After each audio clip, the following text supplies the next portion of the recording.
तॾहिं चवंदा आहिनि भगत कंहिंखे चइबो आहे ख़बर अथव? भक्त कंहिंजो नालो आहे?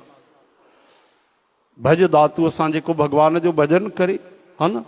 पर संस्कृत जे व्याकरण जे अनुसार भक्त शब्द जो अर्थ अथव भात, जीअं थींदो आहे न। ही सभु शब्द जीअं छत्तीसगढ़ी में भात चवंदा आहिनि कंहिंखे, चांवरनि खे। सभु संस्कृत मों ई भाषाऊं पैदा थियूं, उन टेड़ी मेड़ी करे हेॾो होॾो करे उन जा शब्द बदिलिया अथऊं। त भक्त जो अर्थ आहे जीअं भात हूंदो आहे, चांवर हूंदा आहिनि। ॿ गुण विशेष जेके हूंदा आहिनि चांवरनि में उहे ई हुजनि त उहो पूर्ण भक्त आहे।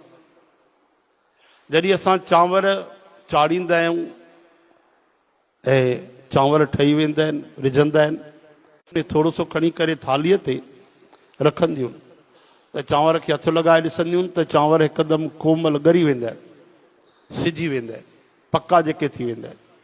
ठीकु आहे, हिकिड़ो इहो गुण। ॿियो गुण छा हूंदो आहे?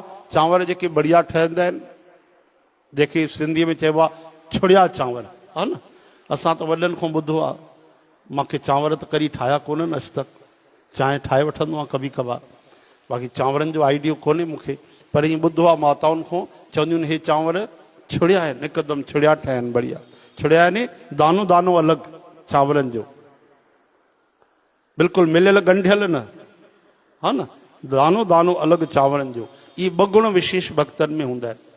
तव्हां चवंदव वरी चांवरनि जा गुण भक्तनि में? हा, ध्यानु ॾियो कि जहिड़ी तरह सां चांवर पूरा कचे मों रिझी वेंदा आहिनि, सिजी वेंदा आहिनि, हिकदमि सॉफ्ट थी वेंदा आहिनि, तहिड़ी तरह सां भक्त जो हृदय बि जेको निर्मल थी वेंदो आहे, कोमल थी वेंदो आहे। जंहिंजे मन में करुणा हूंदी आहे, दया हूंदी आहे, अभिमान न हूंदो आहे, निवड़त हूंदी आहे, झुकियल हूंदो आहे, ग़रीब हूंदो आहे। भले करोड़पति हुजे उहा अलॻि ॻाल्हि आहे, लेकिन स्वभाव सां जेको ग़रीब हूंदो आहे, निर्मल आहे, जेको झुकियल आहे, अभिमान छुए तक न वियो आहे। हरे राम। इहो चांवरनि जो भात जो गुण उहो ई भक्त चवाईंदो आहे, संतनि ॿुधायो आहे। ऐं ॿियो गुण जेको आहे छुड़ियल, चांवर जीअं छुड़ियल हूंदा आहिनि, तीअं संत बि छुड़ियल हूंदो आहे।